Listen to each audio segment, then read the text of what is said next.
In this video, I'm going to show you how to replace the ink cartridges of your HP OfficeJet Pro 9130E series printer. Switch on the printer and open the front panel.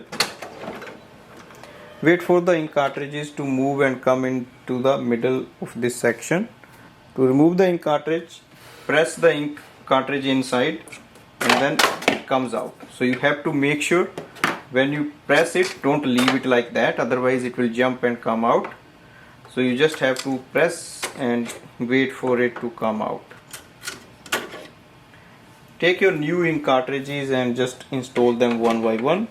If there is any plastic seal on that, any plastic covering, you can remove that and just reinstall it here.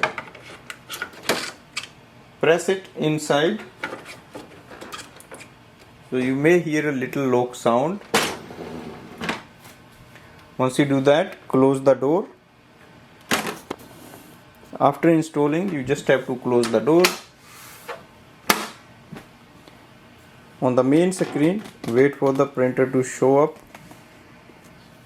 On the screen, we can check the ink status. Scroll ahead and look for the supplies and just click on the cartridges. It will display estimated level of ink. So this way we can replace the ink cartridges. Thanks for watching.